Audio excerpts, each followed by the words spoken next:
I'm going to introduce our next speaker, who is Mr. Dal Babu. He's going to be talking to us about the impact and post-traumatic stress of COVID-19 pandemic lockdown on NHS Black key workers' emotional and mental well-being. Right, I'm going to talk a little bit about Mr. Badu. He served for over 30 years in the Metropolitan Police and is the former Borough Commander of Harrow. He was the first chair of the National Association of Muslim Police, which worked with Home Secretaries, Chief Constables, and community leaders. He has been a vocal and uncompromising advocate for equality matters and is a regular contributor to BBC, ITV, Channel 4, and radio news items, specifically on race, counter-terrorism, gangs, and crime. In 2010, he was elected to the National Police Superintendent Association of England and Wales. He has extensive board-level experience in policing, community safety, child and adult safeguarding. In 2010, he was awarded an OBE for services to the police and communities. So let's welcome Mr. Badu. Okay, so I'm going to talk a little bit about post-traumatic stress syndrome, and basically this PTSD. It's very, very important that we recognise the impact that post-traumatic stress disorder is having on many of us, if not all of us, particularly with COVID. And the press are talking about it much more openly, because in the past there was much more of a stigma to talk when you talk about your well-being, particularly your mental well-being. But the mainstream press in this country and across in America are now much more prepared to talk about it. So headlines from various publications show that the toll of COVID is having on the mental health of people around the world, specifically on nursing staff. The International Council of Nurses highlighted the increase in anxiety and stress for nursing staff during COVID crisis in countries around the world, not just here.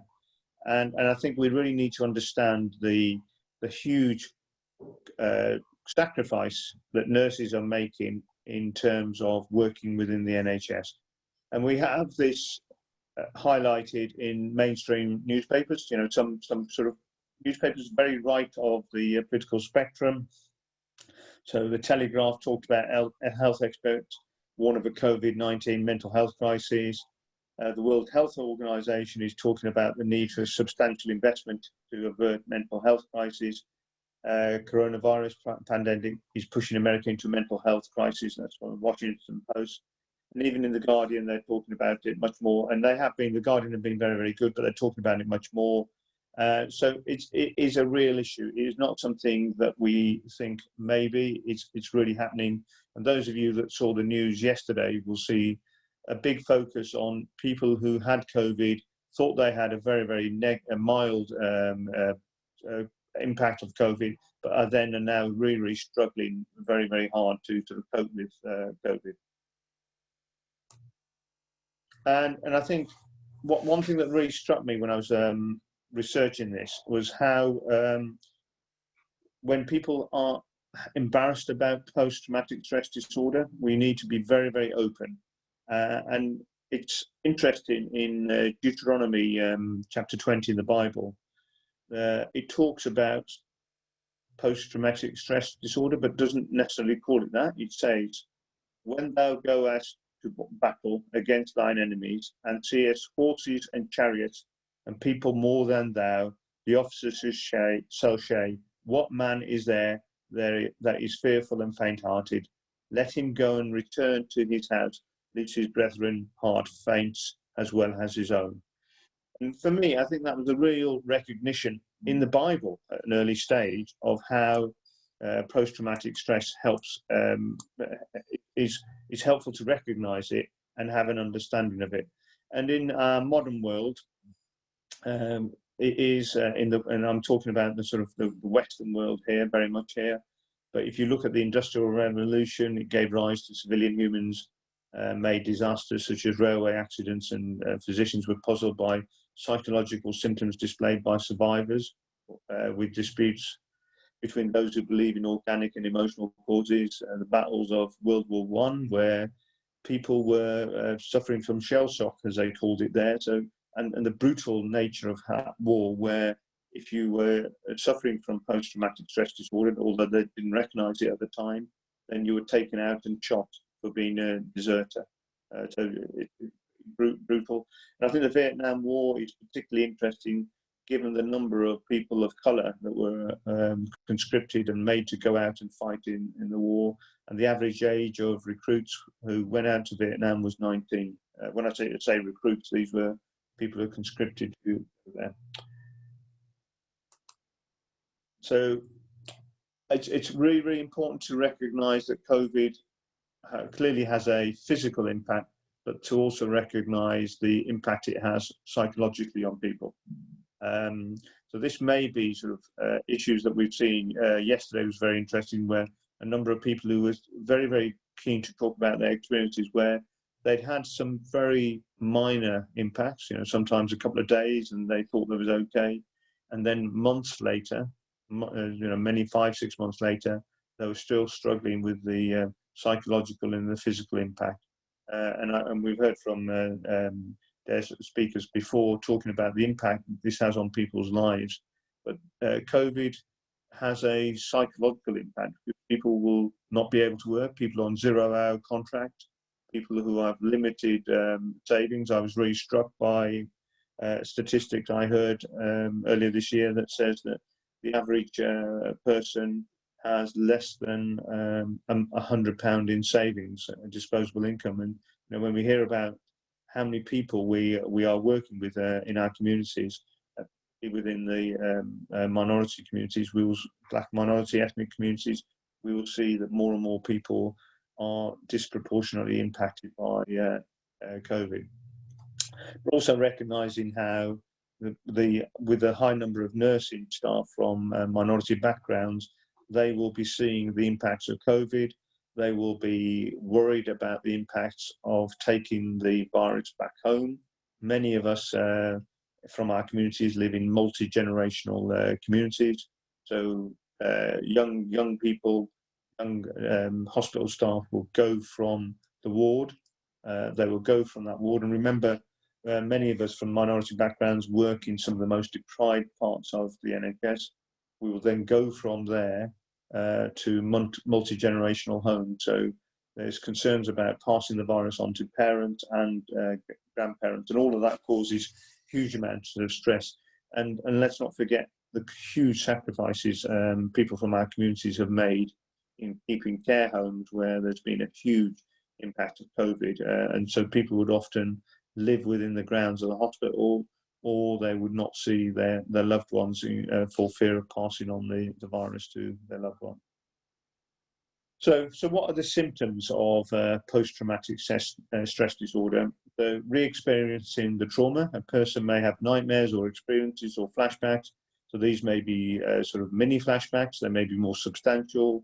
They could be, certainly at night times, there could be multiple trauma experiences. And their loved ones, near ones, will hear people sort of crying out. They may be living them. They may not be able to go back to sleep. So exhaustion from having lived those experiences. So the re-experiencing the traumas are very common, unfortunately.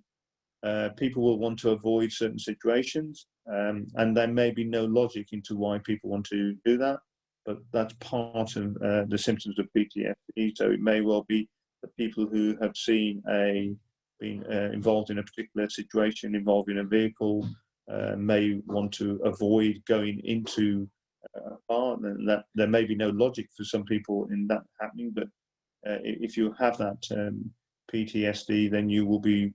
It will not be unusual to be wanting to avoid those kind of situations. Experiencing negative changes in emotions and beliefs. A person may experience changes in the way they think about themselves and others around them, often their loved ones. They may also forget about parts of the event that are unable to experience loving feelings towards others. And I think this is really, really important. So those around them who are their loved ones, who are providing them with support and help and assistance, they often bear the brunt of the the negative impacts of the PTSD. And hyperarousal, these may experience difficulty sleeping and concentrating, and they may become easily startled. So, you know, people who are generally very, very confident and suddenly become a shadow of themselves. So I think we just need to really understand, and if you know loved ones who are going through this, and certainly lots of hospital staff now having that additional support, and we really need to make sure that we don't have the shame, and there is more shame in certain communities around mental health and mental well-being. We need to make sure that people understand that this is happening to lots of people, and what can we do to try and avoid people being ashamed and too embarrassed to speak. So what are the techniques to address post-traumatic stress disorder? So talking to friends and families and others on a regular basis. So we're fortunate to have the internet. There is still some communities that will struggle to get the Wi-Fi, and the costs can be sometimes prohibitive. But I think being able to talk is really, really important. And often people will want to talk about the same kind of issues over and over again. And we need to understand why people are doing that and give people the time and the space to be able to do that. So whether that's through texting, people set up WhatsApp groups, people join Facebook groups, or having the space and time to talk to other colleagues. And often it will be people who've had that experience will perhaps understand more than others. So try to stay calm. So look at doing some other. We've seen a very, very great exercise from Boxercise class there, but there may be other things you might want to do. So practicing yoga, relaxing, so things that aren't as strenuous, looking to eat well, and eat regularly, and eat healthily. That's much more easily said than done, but try and avoid the fast foods, the processed food, and try and eat and make time to cook healthy food that will help you. And for some, it may involve taking medication. So don't be discuss that with your GP. And if there may be a time where you need to take medication, be it for a small time or for a longer period, then that's perfectly normal. And I think be guided by what your doctor says and what your GP says, and avoid stressful things. Those people working in the NHS, they cannot avoid seeing news stories about COVID all the time, all around them. It is often it is the first item on the news. So people might need to avoid reading newspapers, watching the news, going to the BBC News website. Just give yourself a break from these kind of factors that may cause you additional trauma. It's about focusing on a sense of control and try and improve your control. Be prepared to accept that you may find it more challenging to deal with some stressful situations, and actually acknowledge that.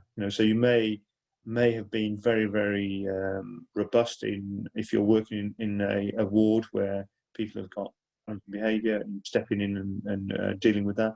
But there may be times where you want to avoid that and want an opportunity to do some less stressful work.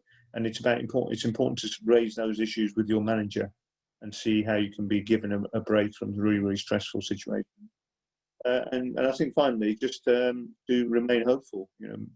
I remember as a police officer having to deal with some incredibly stressful situations.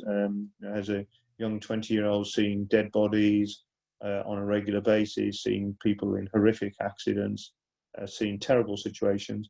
But you learn to develop those techniques. There will be an opportunity to come out of this, and most of us will. For some, it will take time. For some people, it will be short time. For some people, it will be long time. Remaining hopeful is really, really important. What do you do if you're a friend or a relative of somebody who's going through this? Well, it's important to learn about post-traumatic stress disorder, and there's lots of literature on the NHS websites that talks about this. So having that understanding and understanding why somebody may want to keep on talking about these issues, understanding why people may feel anxious, why they don't want to go to certain places. So just understanding it, and it's perfectly normal to have post-traumatic stress disorder. It's not something that only a few people get. Most of us will have it in some mild form if we're continually put before crisis and trauma. Help manage their medication. So, I think sometimes, certainly I know police officers that have been very reluctant, and nurses very, very reluctant to seek help. But when they've had help, sometimes it means taking medication. Sometimes they may need that support in being able to take their medication or to stay on that medication while the medical the advice is there. Be prepared to listen, and sometimes it will mean you won't have the kind of conversations you've had in the past, but being able to listen to the same issues, talking about the same scenario, and allow them to do that, and encourage them to have contact with other people who have that support network. So talk about WhatsApp groups, Facebook groups, and try and make sure that they have that opportunity, or to physically, where it's safe to meet with other people in a socially distant way. And I think this is really important. If you know someone who is suffering from the stress and maybe doing self-harm, considering suicide or hurting another person, you have to ask yourself, what can you do to help them?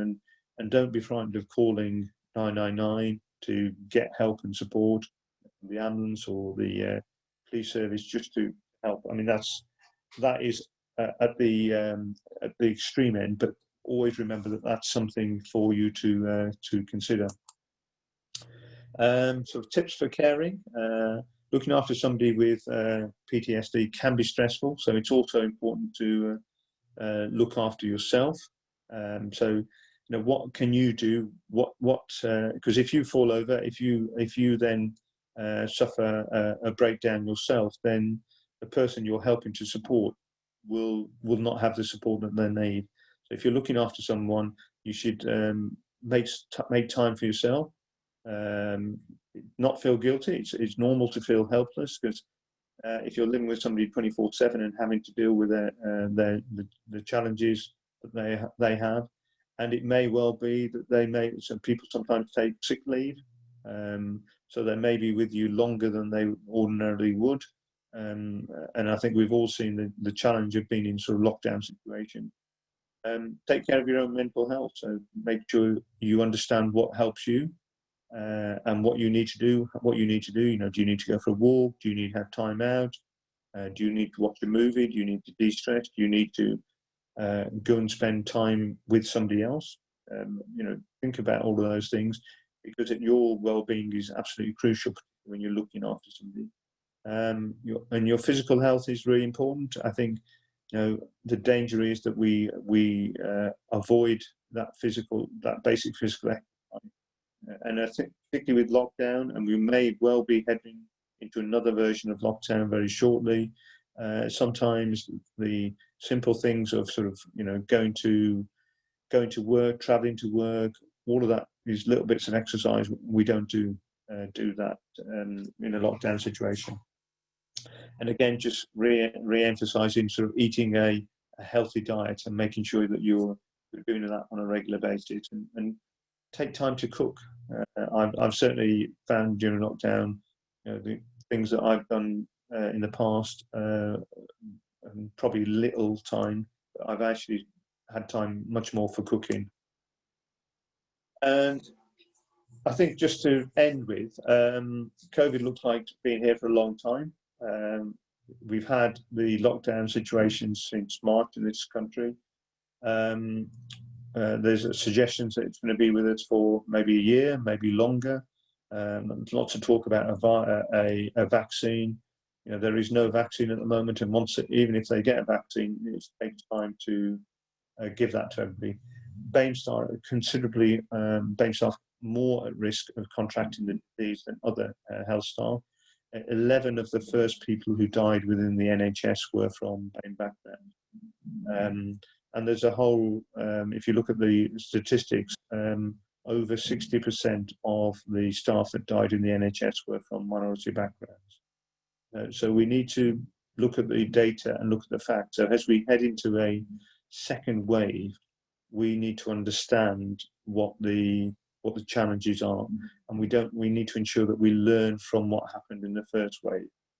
It would be a tragic mistake if we had that high proportion of BAME staff dying in any second wave. We need to understand what the challenges are, and BAME staff need to, if they want protection, personal protective equipment, they need to ask for it. And I would encourage people to ask for that. And if you're unhappy about being in a situation, articulate that with your line managers. Because we've seen very, very clearly that BAME staff have been disproportionately impacted in terms of their well-being and the number of people who have subsequently died.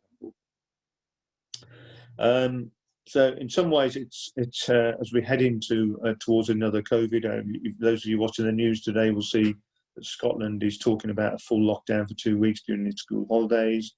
There are suggestions that we might have something more substantial in England as well. So in some ways, it's a difficult message as we head forward. But I think I would just like to leave people with the view that if you are in any way concerned about your physical health or your mental health, it's important to talk, raise those issues with your loved ones, and raise them with your line managers at work. So we are not in a situation where we end up with the same high level of BAME people losing their lives in the health service as we did in the first one. Thank you very much.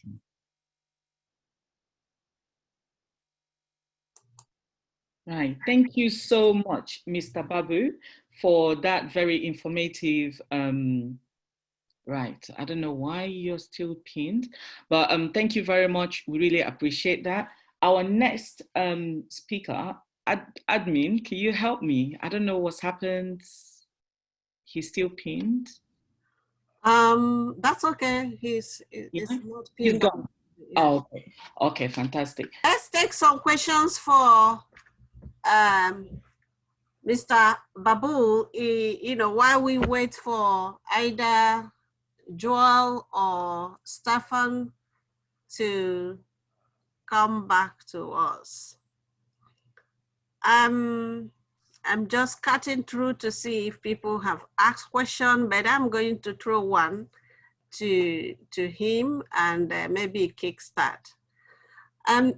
Mr. Babu, thank you very much for your presentation. And considering you're also the chair of SICO group, that is you will explain to us what it means. Yes. And I understand is non-executive directors, NHS non-executive directors, BME group that came together. We've been hearing about the impact on the BAME NHS staff.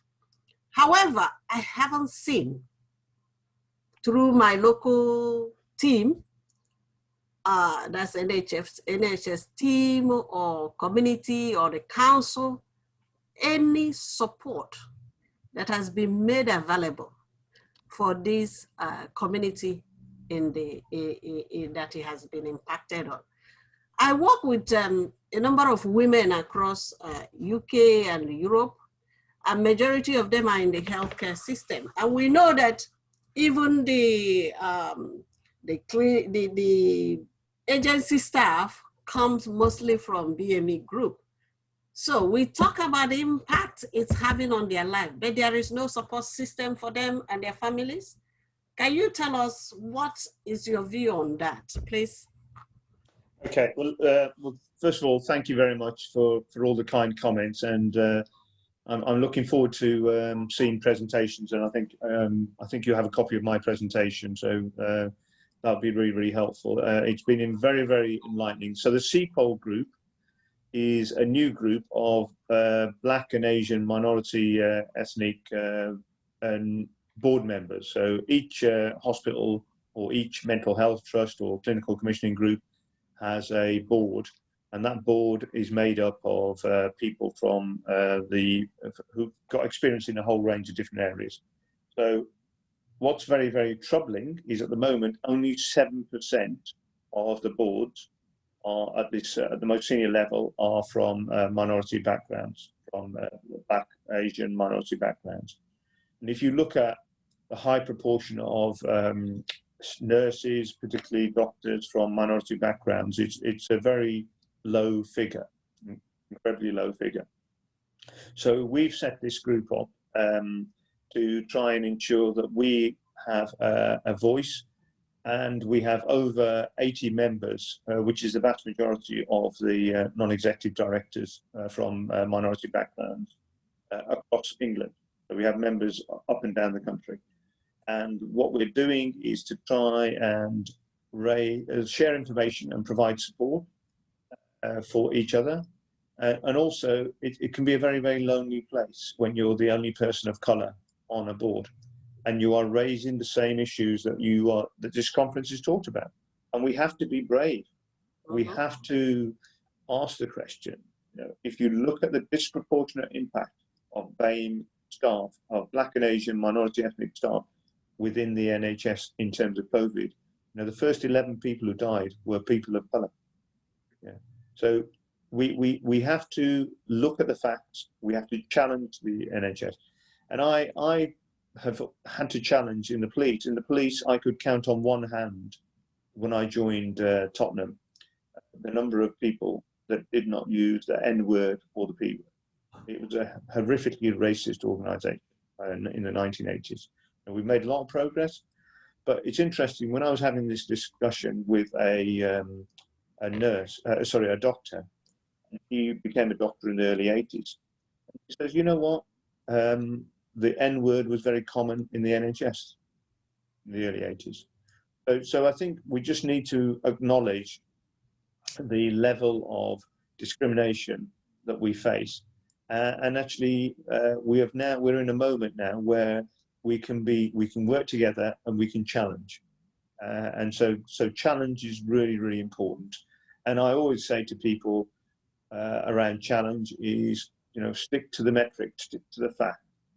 Stick to the facts about where we are in terms of how many senior people are there of colour in your organisation, how many people are being disciplined, what the resources that are being given to people of colour at this time. Stick to the facts. And I think the CECO group, we have a website, so if anybody wants to see what we're doing, and we've got people's journeys of their leadership journeys from a whole range of different backgrounds to see. Many of us came from very, very modest backgrounds. I myself, I was one of 10 children. My parents came here. We were suffered quite a lot of racism, poverty, and it was through sheer determination that I am where I am. So we are encouraging people to look at our website and look at the journeys that people have made, often from very, very modest backgrounds. So you mentioned Sharon. Sharon is the deputy chair of the CECO group. Again, very modest background. So we are people who really understand the challenges and really want to use our experience to impact on the NHS. Thank you very much for your answer. I have another question. The question I have is, do you think the little effort that police have made in addressing the institutional racism, which is still there, however, is because they were named and shamed? Do you think the time has come to have a sort of a system where institutions, agencies will be named and shamed publicly for lack of addressing the issue of racism, systematic racism within the system? Obviously, you would have watched the video of, we're based in North London, we're based in Enfield, of the experience of people in Enfield, including us, who are talking here. So do you think the time has come for Black community to come together and begin working together to challenge these issues and naming and shaming organizations that fails to adhere. We talk about human rights, a lot of human rights. We use it in the wrong ways. But the people that is supposed to be addressing is not addressing because it's abusing our human rights. You know, we are paying taxes here and the money being used. Dr. Shade mentioned about you have more experience than somebody else and that person is there to manage you. Do you understand? Do you think the time has come for Black communities to actually say enough is enough?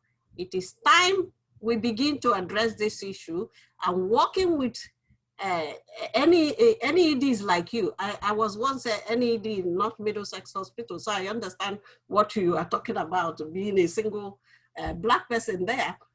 Do you think the time has come for us to come together and challenge these issues? Where is Babu? Mr. Babu? Okay, I think he's locked out. Okay,